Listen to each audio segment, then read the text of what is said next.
আমার বিয়ের বেশ কিছুদিন কেটেছিল। আমার বর ডাক্তার ছিল, রাতে তার নাইট ডিউটি থাকত। আমার শ্বশুরবাড়িতে আমার বর আর আমার একটা অল্প বয়সী দেওর আর একজন ননদ থাকত। আমার দেওর রোজ একটা করে নতুন সিনেমা নিয়ে আসত, যা আমার ননদ আর সে একা বসে দেখত। একদিন আমি দেখার জন্য জেদ করলাম। তখন দেওর বলল, এটা তোমার দেখার মতো সিনেমা নয়। আমি তো অবাক হয়ে গেলাম, কেননা তারা দরজা ভিতর থেকে বন্ধ করেছে, সিনেমা দেখত। আমি রাতে এমনিতেও বোর হয়ে যেতাম, কেননা আমার বর সকালবেলা আসত। আর তখন তো আমি ঘরে একাই থাকতাম। আমার দেওর ননদ দুজনেই আমার সাথে অনেক কম কথা বলত। দেওর যখনই রাতে ঘরে আসত, কোনো না কোনো সিনেমার সিডি নিশ্চয়ই আনত। আর তারপর আমার ননদ আর দেওর ঘরে গিয়ে ঘর বন্ধ করে বসে যেত। আমার শ্বশুরবাড়িতে একটাই টিভি ছিল, যেটা আমার দেওরের ঘরে থাকত। তাদের এই অদ্ভুত আচরণ আমার অদ্ভুত লাগত, ঘরের সবার থেকে লুকিয়ে টিভি দেখতে হবে। আমি তো ভেবেই যেতাম, আমি কখনো কখনো ভাবতাম যে এই ব্যাপারে নিজের বরের সাথে কথা বলব। তারপর এটা ভেবে চুপ করে যেতাম যে আমার বর এটা আবার না ভেবে নেয় যে তার ভাই বোনকে আমি হিংসা করি। আর এমনিতেও আজকাল তো বেচারা বৌদিদের এমনিতেই বদনাম হয়। একদিন সকালবেলায় আমার চোখ খুলল। তখন আমার বর হাসপাতাল থেকে ফিরে আসল। আমি তাড়াতাড়ি উঠে হাত মুখ ধুয়ে রান্নাঘরে গেলাম। তারপর তাড়াতাড়ি নিজের জন্য আর নিজের বরের জন্য জলখাবার বানালাম, সেটা ট্রেতে রাখলাম আর নিজের ঘরেই নিয়ে আসলাম। ততক্ষণ আমার বর মুখ হাত ধুয়ে জামাকাপড় বদলে বিছানায় বসেছিল। আমি ঘরে ঢুকতে ঢুকতে বললাম, এসো, জল খাবার খেয়ে নাও। আমার বর হাসল আর আমার হাত থেকে ট্রে নিতে নিতে থ্যাংক ইউ বলল। আমিও হেসে দিলাম। আমার বর জিজ্ঞাসা করল, তোমার হাতে কিসের আঘাত? আমি নিজেও অবাক হয়ে গেলাম আর বললাম, ও কিছু না। কাল রান্নাঘরে খাবার বানানোর সময় হাত একটু জলে গিয়েছিল। তারপর এটা ভুলে গিয়ে রাতে যখন খাবারের বাসন ধুচ্ছিলাম, তখন হাতে জল পড়ে ছাল উঠে গেছে। আমার বর বলল, মন দিয়ে কাজ করো। আমি হেসে মজার ছলে বললাম, যা আপনার হুকুম স্যার। আমার বর বলল, ছোট বোনকে বলে দিও যে তোমার সাথে এই ঘরের কাজে সে সাহায্য করে। আমি কিছু ভাবতে ভাবতে চুপ করে গেলাম। যখন কোনো কথার উত্তর দিলাম না, তখন আমার বর আমায় জিজ্ঞাসা করল, কি হয়েছে? আমি বললাম, তোমার বোন তো সারাদিন ঘরে বসে থাকে, আর রাত হলেই তোমার ভাই চলে আসে। তারপর তো তারা দুজনে ঘরের ভেতরে বসে টিভি দেখে। সে তো আমার সাথে কথা পর্যন্ত বলে না, তাহলে আমি কাজের জন্য কি করে বলবো? আমার মনে আসা কথা আমি সাথে সাথে আমার বরকে বলে দিলাম। আমার বর ভাবতে ভাবতে বলল, ঠিক আছে, আমি নিজেই বলে দেব। আমি বরকে বললাম, আচ্ছা ঠিক আছে, তুমি এবার ধীরে সুস্থে জল খাবার খেয়ে নাও।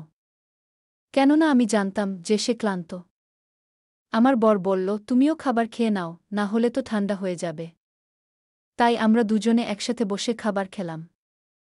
আর তারপরে ঘরের লাইট বন্ধ হয়ে গেল, আর আমি খাবারের বাসনগুলোকে জড়ো করে নিয়ে রান্নাঘরে চলে এলাম আর আমার নিজের কাজে লেগে গেলাম। সবেমাত্র হোলঘরে ঝাড়ু মোছা করে একটু শ্বাস প্রশ্বাস নেবার জন্য 2 মিনিট হলে রাখা খাটে বসলাম। তখনই আমার ননদ আসলো আর বলল, বৌদি, জল খাবার বানিয়ে দাও। সে বেশ জোরে বলল। আমার নন্দের কথা বলার ধরন ঠিক এরকমই ছিল, যেন সামনে থাকা মানুষটা তার চাকর আর সে মালিক। প্রথম থেকেই তার ব্যবহার আমার অদ্ভুত লাগত, কিন্তু আমি ঘরের পরিবেশ নষ্ট করতে চাইতাম না, তাই চুপ থাকতাম।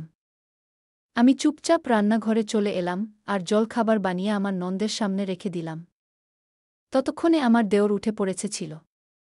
তারপর আমি তার জন্য জলখাবার বানালাম আর নিজের কাজ করতে লাগলাম।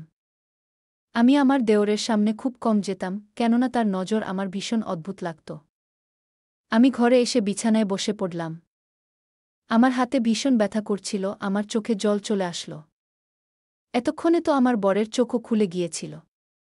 আমার বর চিন্তায় জিজ্ঞাসা করল, কি হয়েছে? আমি নিজের চোখের জল মুছলাম।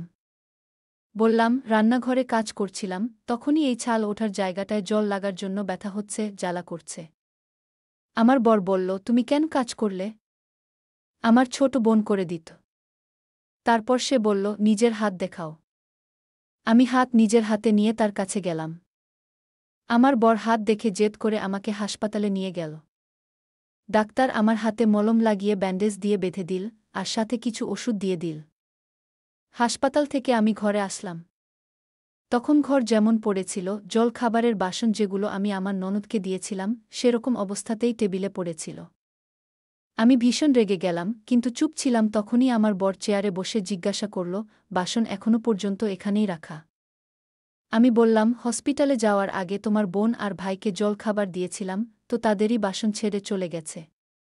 আমি এখনই উঠিয়ে নিচ্ছি বলে বাসনগুলোকে আমি ট্রের মধ্যে রাখতে লাগলাম। বর বলল, থাক, ছাড়ো। ডাক্তার তোমায় কাজ করতে তো বারণ করেছে, না হলে ঘা ঠিক হবে না। আর আমাকে চেয়ারে বসার ইশারা করল। তখন আমি তার পাশে বসলাম। আমার বর নিজের বোনকে ডাকল। আমার বর নিজের ছোট বোনকে ছোট বলে ডাকত, আর হয়তো প্রথম থেকেই তার এই অভ্যাস ছিল। না হলে তার বোন কোনো দিক থেকেই তার থেকে ছোট বলে তো মনে হতো না। ঠিক সময় বিয়ে হলে এতদিনে তো ছোট ছোট বাচ্চাও হয়ে যেত। হ্যাঁ দাদা, আমার ননদ মোবাইল দেখতে দেখতে রাগের মেজাজে বলতে লাগল। আমার বর আমার ননদকে বলল, বাসনগুলো রান্নাঘরে নিয়ে যাও, আর সেগুলো ধুয়ে রেখে দাও। সে রেগে গিয়ে নিজের দাদার দিকে দেখতে লাগল। আমার বর বলল, এত অবাক হওয়ার কি আছে? তুমি খেয়েছিলে তো সেগুলোকে উঠিয়ে রান্নাঘরে রেখে দেবে। তাতে অসুবিধা হওয়ার তো কথা নয়। যখন ঘরের সবাই মিলে থাকছি, তাহলে কাজ একজন কেন করবে? ডাক্তার তোমার বৌদিকে কাজ করতে বারণ করেছে। আমার ননদ পেট ধরে বাসন তুলে রান্নাঘরে চলে গেল। আমি দেখলাম, আমার বর ভীষণ ভালো, সে আমার অনেক খেয়াল রাখে। আমায় কখনো কোনো জিনিসের জন্য চিন্তা করতে হয় না। শুধু আমার ননদ আর আমার দেওরের ব্যবহারই আমার অদ্ভুত লাগত। তারা দুজন নিজের দুনিয়াতেই মগ্ন থাকত, না কথা বলতে জানত, আর না তারা কোনো ভদ্রতা জানত। যখন কিনা আমার ননদ আর দেওরের তুলনায় আমার বর আমার সাথে ভালো ব্যবহার করত, ভালোভাবে কথা বলত। আমার তো এমনও মনে হতো যে আমার বরের মা নিশ্চয়ই তাকে কোথাও থেকে দত্তক নিয়েছে। অথবা আমার ননদ দেওরকে। ভাবতে ভাবতে আমি নিজের ভাবনার উপরে হাসতে লাগলাম। সন্ধেবেলায় আমার বর ডিউটিতে চলে গেল, আর আমি হলে এসে বসলাম। বর বলে গিয়েছিল যে আমাকে ঘরের কোনো কাজ যেন না করতে দেওয়া হয়। নিজের দাদার কথা শোনার জন্য সে কি রান্নাঘরে খাবার বানাতে গেল? কিছুক্ষণ পরেই ঘরের দরজায় কেউ আওয়াজ দিল। কে? আমি দরজার কাছে এসে জিজ্ঞাসা করতেই বলল, বৌদি, আমি। আমার দেওর বলল, আর আমি দরজা খুললাম। তারপর আমার দেওর ঘরে আসতেই সোজা নন্দের ঘরে গেল। যখন সে নন্দের ঘরে গিয়ে তাকে ডাকল, তখন আমার ননদ রান্নাঘর থেকে সাড়া দিতেই সে রান্নাঘরে চলে আসল। দুজনে আস্তে আস্তে কিছু কথা বলছিল নিজেদের মধ্যে। আমি হলে থাকা সোফায় বসেছিলাম, তাদের কথা আমি ভালোভাবে শুনতে পাইনি। তখন হঠাৎ করে আমার দেওরের ফোন বাজতে লাগল। তখন সে কোনো সিডি আমার ননদকে দিল, আর কানে ফোন লাগিয়ে ঘর থেকে বাইরে বেরিয়ে গেল। আমার ননদ খাবার বানানোর সময় সেই সিডি রান্নাঘরে রেখে দিল। আমি রান্নাঘরের বাইরে ট্যাঙ্ক থেকে জল নিচ্ছিলাম, কিন্তু আমার নজর তাদের দুজনের উপর ছিল। আমি রান্নাঘর থেকে চলে এলাম, আমার ননদ সবজি কাটছিল। আমি তার সাথে কথা বলতে লাগলাম। সে মুখ বানিয়ে কিছু কথার জবাব দিত, আর কিছু কথা এড়িয়ে যেত। আমি তার নজর বাঁচিয়ে সেই সিডিটা নিজের আঁচলের মধ্যে লুকিয়ে নিলাম। আমি রান্নাঘরের বাইরে বেরোতে গিয়ে তখনই সিডিটা আমার থেকে মেঝেতে পড়ে গেল। আমার ননদ সাথে সাথে তাকাল। আমি কিছুই হয়নি এমন একটা ভাব করে জিজ্ঞাসা করলাম, এই সিডিটা কোথা থেকে আসলো? আর সেই সিডিটা হাতে তুললাম, যাতে আমার ননদ আমার উপর সন্দেহ না করে যে আমি তার উপর আর আমার দেওরের উপর নজর রেখেছি। এটা আমাকে দাও, বলে আমার ননদ সাথে সাথে আমার হাত থেকে সিডিটা নিয়ে নিল, আর তাড়াতাড়ি সেটা নিয়ে নিজের ঘরে চলে গেল।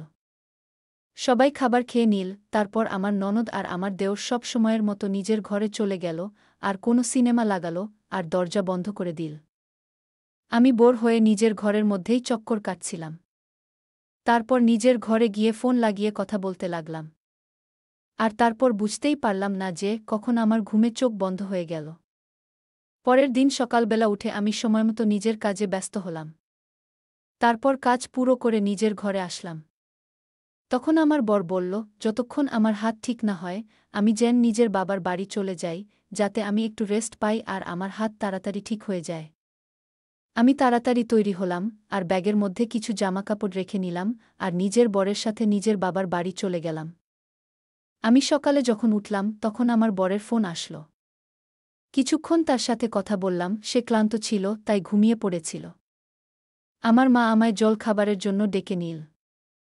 আমি জল খাবার খাওয়ার জন্য হোলঘরে চলে এলাম। মা টেবিল জল খাবার দিয়েছিল, তারপর আমরা সবাই একসাথে বসে জল খাবার খেলাম।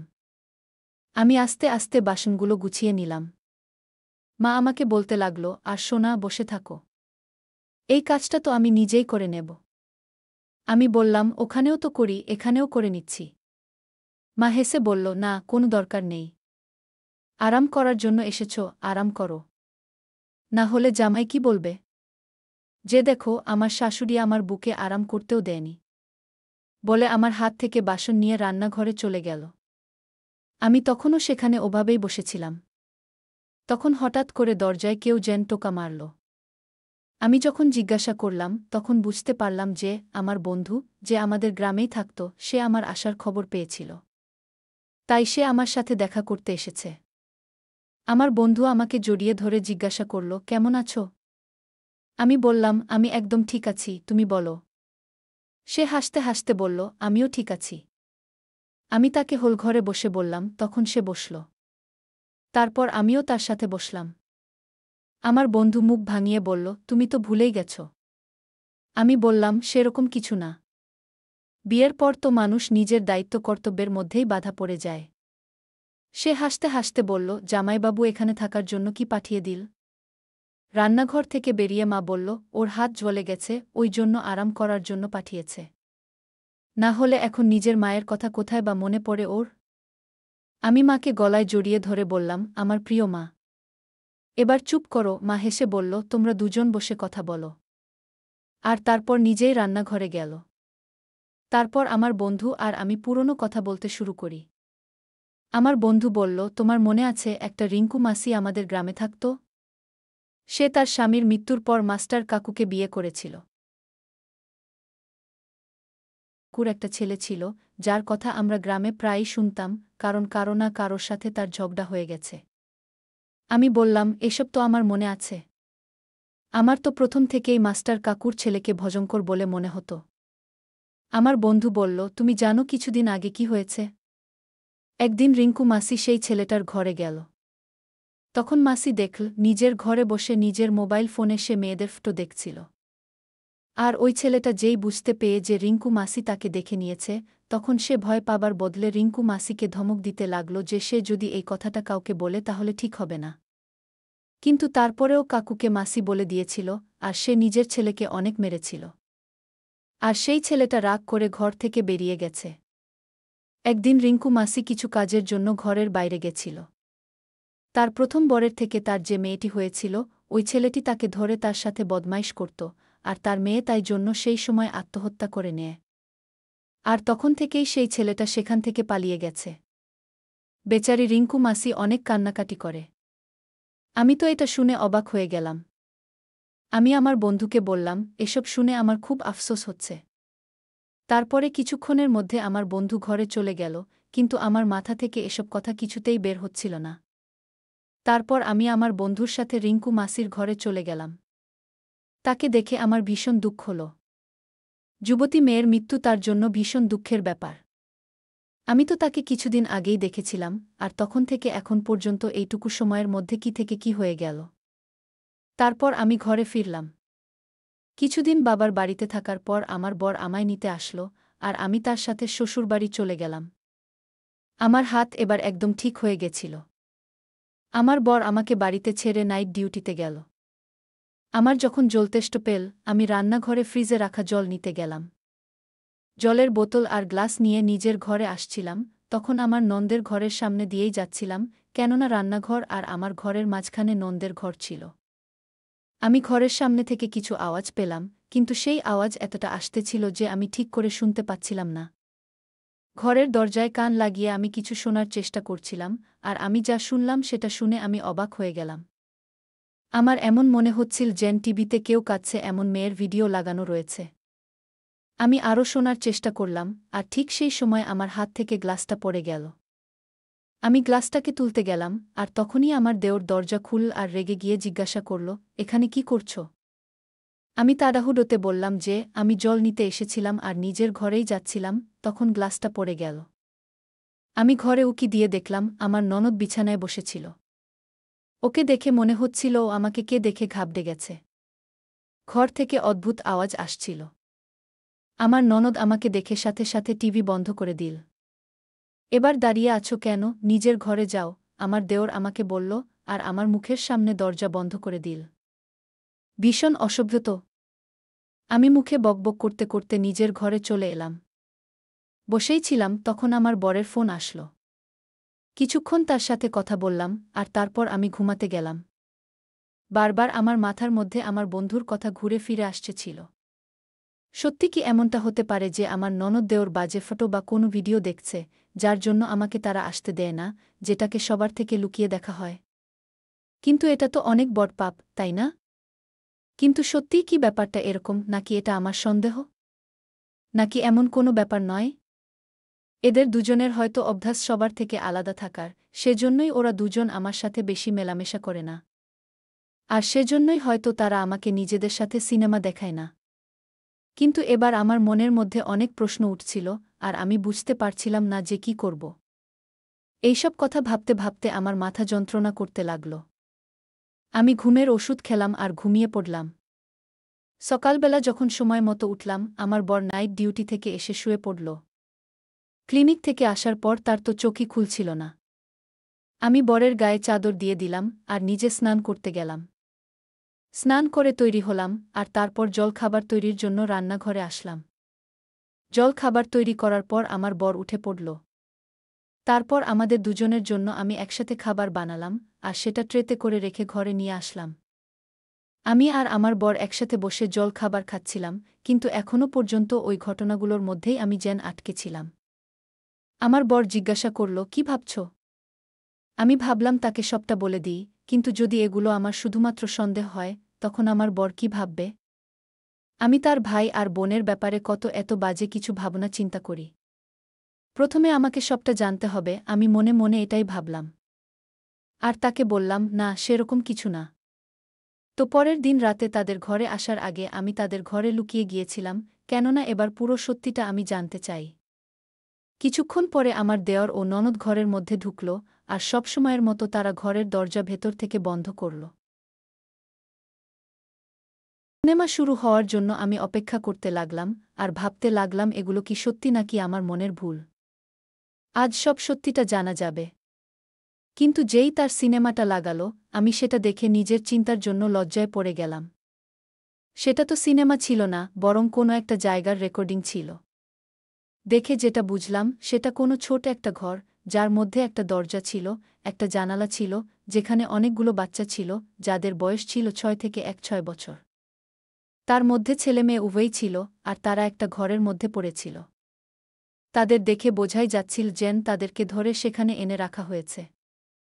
তাদের মধ্যে একটা মেয়ে খুব বেশি চিৎকার করছিল, আর সে বলছিল, আমার মা অসুস্থ আর সে আমার জন্য অপেক্ষা করছে।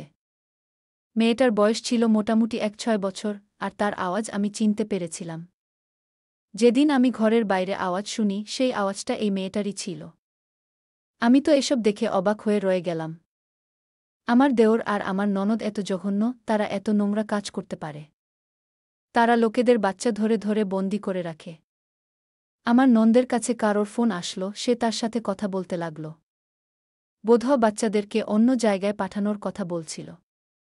আমার দেওর বলল, কাল সব বাচ্চাদেরকে দুবাই যে পাঠিয়ে দেওয়া হবে, যাতে অন্যান্য বাচ্চাদেরকে রাখার জায়গা তৈরি থাকে। আর তারপর কিছুক্ষণ পর ওরা দুজন শুয়ে পড়ল। আমি কোনো আওয়াজ না করে সেই ঘর থেকে বেরিয়ে এলাম, আর নিজের ঘরে চলে এলাম। সেসব দেখে তো আমার মাথা ঘুরে গেল, কিছু বুঝতে পারছিলাম না যে আমি কি করব আর কি না। আমি বাচ্চাগুলোকে বাঁচাতে চাইছিলাম। আমি পুরো রাত ঘরের মধ্যে হাঁটাহাঁটি করছিলাম। যখন সকাল হলো, কিছুক্ষণ পর আমার বর ঘরে আসলো, আর আমার বর জিজ্ঞাসা করল, কি হয়েছে, এত চিন্তায় আছো কেন? আমি ভয় পেতে পেতে সমস্ত কথা তাকে বলে দিলাম। প্রথমে তো আমার বরের এইসব কথা মিথ্যা মনে হলো, সে আমাকে বিশ্বাসই করছিল না। কিন্তু আমি তার সাথে মিলে একটা উপায় তৈরি করলাম, আর তাকেও একটা রাতে সেই ঘরে নিয়ে গিয়ে লুকিয়ে দিলাম, আর সেখানকার সমস্ত কথাও রেকর্ড করলাম। আমার বর তো সেই সময় ওদের সামনে যেতে চাইছিল, কিন্তু আমি তাকে এরকম কিছুই করতে দিলাম না। ঘরের বাইরে আসতেই আমার বর তার ভাই বোনকে সাহায্য করার পরিবর্তে মানবিকতার সাথে ব্যাপারটা ভাবল এবং সিদ্ধান্ত নিল, আর তাদের কার্যকলাপ পুলিশকে বলে দিল। ওদের দুজনকে গ্রেপ্তার করা হলো, আর সমস্ত বাচ্চাদেরকে ভালোভাবে তাদের নিজেদের ঘরে পৌঁছে দেওয়া হলো। এবার আমি নিজের জীবনে অনেক খুশি ছিলাম। আমার বর আমাকে অনেক ভালোবাসে, সে ভীষণ ভালো একজন মানুষ, আর সে সত্যি সঙ্গ দিয়েছিল, যার জন্য আমার দেওর আর ননদ নিজেদের কৃতকর্মের ফল ভোগ করছিল জেলে। মানুষ যতই চালাকি করে ভুল কাজ করুক না কেন, সে একদিন না একদিন সবার সামনে চলেই আসে। এরা দুজন না জানি কত মানুষের অভিশাপ করিয়েছে, যার জন্য আজকে এদের এই অবস্থা। ধন্যবাদ বন্ধুরা।